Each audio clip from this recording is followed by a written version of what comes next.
Hello students. आज हम problem 1.7 के लिए कुछ नेसेसरी कॉन्सेप्ट्स सीखेंगे। तो पहला कॉन्सेप्ट ये है कि electric field due to a point charge कैसा होता है और उसकी प्रेजेंस में एक पॉजिटिव और नेगेटिव चार्ज किस तरह से बिहेव करता है। तो यहाँ पे लेफ्ट हैंड साइड पे हमने एक पॉजिटिव चार्ज लिया है और जैसा कि हम जानते हैं कि पॉजिटिव चार्ज की वजह से फील्ड लाइंस जो है वो पॉजिटिव चार्ज से दूर चलते हैं।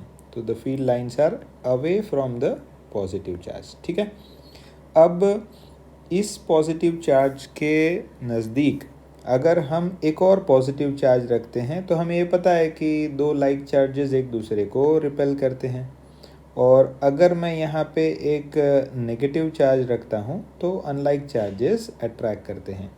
तो इसका मतलब ये होता है कि अगर मैं ये पॉजिटिव चार्ज के नज़दीक दूसरा पॉजिटिव चार्ज रखूँगा तो it will be repelled by it, और अगर दूसरा नेगेटिव चार्ज रखूँगा तो it will be attracted by it. Okay, अब इसी तरह से नेगेटिव चार्ज की चर्चा कर लेते हैं। तो देखिए, इधर एक नेगेटिव चार्ज के लिए electric field is always directed towards the negative charge. ठीक है, तो इलेक्ट्रिक फील्ड हमेशा नेगेटिव चार्ज की तरफ आता है। अब इसके आसपास अगर हम एक नेगेटिव चार्ज रखते हैं तो it becomes the case of like charges. तो दो नेगेटिव चार्जेस एक दूसरे को रिपेल करते हैं और एक पॉजिटिव और नेगेटिव चार्ज एक दूसरे को अट्रैक्ट करते हैं। तो यहाँ पे negative charge will move away from the negative charge and the positive charge will move towards the positive charge. ये बड़ा ही बेसिक सा कॉन्सेप्ट है जो सीखने जैसा है। अब इसके बाद थोड़ा सा आगे बढ़ते हैं। अब हम electric field due to a positive और नेगेटिव चार्ज्ड प्लेट का डिस्कशन करते हैं। ठीक है, तो यहाँ पे it is going to be a charged plate, सिर्फ एक ही प्लेट चार्ज्ड होगा। तो यहाँ लेफ्ट हैंड साइड पे हमने एक पॉजिटिवली चार्ज्ड प्लेट लिया है जिसके ऊपर यूनिफॉर्म पॉजिटिव चार्ज डिस्ट्रीब्यूटेड है, और राइट हैंड साइड पे हमने एक नेगेटिव चार्ज प्लेट लिया है जो ये भी यूनिफॉर्मली चार्ज्ड है। अब जैसा हमने आगे पॉइंट चार्ज के लिए देखा, तो यहाँ पे पॉजिटिव चार्ज प्लेट जो है उसकी वजह से इलेक्ट्रिक फील्ड जो है will be directed away from the positive charge. ठीक है, तो ये अवे की तरफ होता है। अब इसमें अगर मैं एक नेगेटिव चार्ज को रखूं तो क्या हो जाएगा? The negative charge should be attracted by the positively charge plate, तो उसके ऊपर फोर्स इस दिशा में लगेगा। अब हमने force due to electric field is F is equal to QE।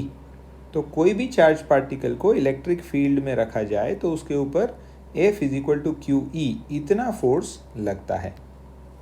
ये सिमिलर एक्टिविटी हम एक पॉजिटिव चार्ज को रख के भी कर सकते हैं। Positive charge positively charge plate से रिपेल हो जाएगा, तो it should move away from the plate, और यहाँ पे इसके ऊपर जो फोर्स है वो भी उसका मैग्नीट्यूड QE ही होगा, बट उसका डायरेक्शन नेगेटिव चार्ज से ऑपोजिट डायरेक्शन में होगा। अब इसी तरह से electric field due to a negatively charge plate is always directed towards the plate. तो ये हमेशा प्लेट की तरफ डायरेक्ट किया जाता है। अब इसमें अगर मैं एक पॉजिटिवली चार्ज पार्टिकल को रखूँगा तो positive charge is attracted by this, तो ये नेगेटिवली चार्ज प्लेट से अट्रैक्ट होता है और नेगेटिव चार्ज जो है वो इससे रिपेल होता है। एज यूजुअल यहाँ पे फोर्स जो है उसका मैग्नीट्यूड पॉजिटिव और नेगेटिव चार्ज पे सेम होगा, लेकिन उसका डायरेक्शन अलग अलग होगा। तो इसमें से इम्पॉर्टेंट चीज़ जो सीखने लायक है वो कौन सी है कि force on a charge particle in an external field is equal to QE। ये QE जितना होता है। ठीक है, ये खास याद रखेंगे, ये हमें प्रॉब्लम सॉल्व करते टाइम बहुत काम लगेगा। अब चलिए इसके बाद एक आखिरी इम्पॉर्टेंट अरेंजमेंट पे आ जाते हैं कि सिंगल प्लेट की जगह पे दो प्लेट्स हो हमारे पास, एक पॉजिटिवली चार्ज प्लेट और एक नेगेटिवली चार्ज प्लेट। अगर इस तरह के दो प्लेट आमने सामने रखे जाएं तो यहाँ पे फिगर जो लेफ़्ट पे है उसमें देखेंगे यहाँ पे प्लस और यहाँ पे माइनस, तो इलेक्ट्रिक फील्ड जो है वो इस दिशा में है। और राइट साइड का फिगर अगर देखेंगे तो यहाँ पे एक नेगेटिव चार्ज और यहाँ पे एक पॉजिटिव चार्ज है, तो इलेक्ट्रिक फील्ड जो है वो उसके ऑपोजिट डायरेक्शन में। तो इसमें से हम क्या सीखते हैं कि electric field is always directed from positive plate to the negative plate. ठीक है, ये एक इम्पॉर्टेंट कॉन्सेप्ट है।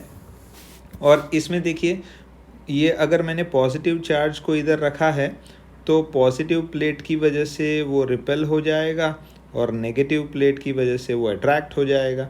इसीलिए पॉजिटिव चार्ज पे जो नेट फोर्स है वो इस डायरेक्शन में लगना चाहिए। इसमें भी फोर्स का magnitude F is equal to QE ही लगेगा। ठीक है, और नेगेटिव चार्ज जो है उसको पॉजिटिवली चार्ज प्लेट उसकी तरफ अट्रैक्ट करेगा और नेगेटिव चार्ज प्लेट जो है उसको रिपेल करेगा।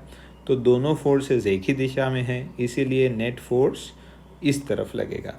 फोर्स का magnitude F is equal to QE।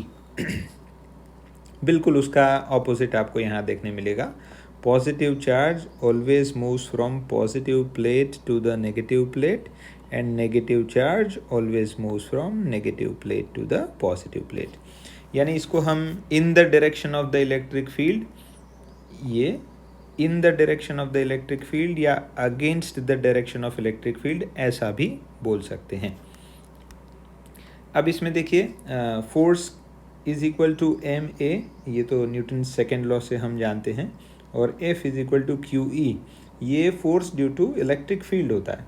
दोनों फोर्सेस चार्ज पार्टिकल को रिप्रेजेंट करने के लिए यूज़ कर सकते हैं, तो हम इन दोनों को इक्वेट किया है। इक्वेट करने का ऑब्जेक्टिव क्या है? We are interested in understanding the acceleration of the charge particle in the presence of external field. तो ये याद रखेंगे हम कि किसी भी चार्ज पार्टिकल को अगर एक्सटर्नल इलेक्ट्रिक फील्ड में रखा जाए तो उसका एक्सेलरेशन हमेशा QE/m से रिप्रेजेंट किया जा सकता है। नोट करने जैसा ये है कि the electric field should always be uniform, और इलेक्ट्रिक फील्ड जो है वो पॉजिटिव से नेगेटिव प्लेट की तरफ होना चाहिए। तो इम्पोर्टेंट समरी यहाँ पे क्या है? The important summary is force on a charged particle in an electric field is equal to QE, and acceleration is F by m, which is nothing but QE by m.